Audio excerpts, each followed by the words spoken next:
everybody, and welcome to AP Chem video. Dun, dun, dun, dun, dun, dun, dun, dun, dun. See, I needed to use that music because I promised this video would be fast. Okay, galvanic cells. That's what we've been discussing all along. So just to recap, galvanic cells are when the reaction is spontaneous. So E naught for the cell is positive. So nickel being oxidized to nickel 2 plus, that's going to happen at the anode, oxidation anode. The nickel loses the 2 electrons. The nickel 2 plus goes into solution, so this bar gets lighter, loses mass. The electrons cruise through this wire, create the voltage, and this voltage can be used to do something, like to power a little light bulb or maybe a clock. In other words, we're making a battery here. And then the electrons travel over here to this electrode, the cathode, where the copper 2 plus grab those electrons and make copper metal. So this electrode actually gets heavier.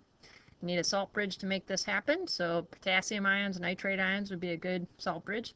The anion, the nitrate ions, go to the anode, and the cation, K+, goes to the cathode to balance out those charges, and hopefully you know exactly why.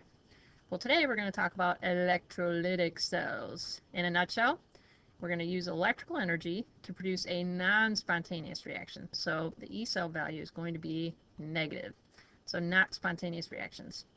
Electroplating, like if you got nice chrome wheels, chrome plating, or if you got some jewelry that's gold plated or silver plated, this happens via this process. And then electrolysis is another example that we'll talk about too.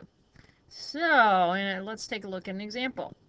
Notice we have the exact same setup. We're using the nickel and the copper, but this time we're going to add at least, I should say more than 0.59 volts, and we're going to force the backwards reaction to happen instead.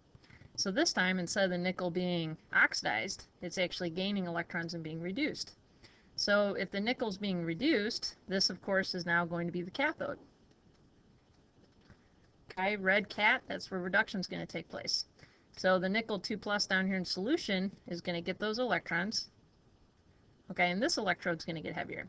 Okay, and then this side, so now the copper is losing electrons. It's doing the exact opposite of what it was doing on the other side. So since copper is losing electrons, this is the anode. Okay, this is where oxidation is taking place. So this time the copper is going to lose electrons, and we're going to make more copper 2 plus in solution. The great thing about that is that the electrons are still going to go from the anode. We're going to lose electrons where oxidation is taking place. They're going to cruise in this direction and still end up at the cathode. So the electrons still travel A to C, but you'll notice since we're forcing the backwards reaction to take place, the anode and cathode are at the opposite metals. You still need the salt bridge to make this happen, and it works much the same. So that's basically an electrolytic cell. Okay, it's when you actually supply a voltage, supply electrical energy, and make a non-spontaneous chemical reaction occur. All right, so a couple signature or notable differences. The big one is you got to provide electricity. So in electrolytic cells, it's electrical energy being converted to chemical energy. Whereas in galvanic cells, exactly the opposite. It's chemical energy that you convert into electrical energy. So that's totally fine, making a non-spontaneous reaction happen.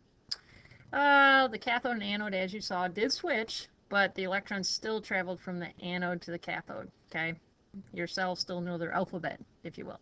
And finally, even though we didn't show it in the example, lots of times electrolytic cells can happen in one container, which we'll see some examples later on, so I won't worry about it too much.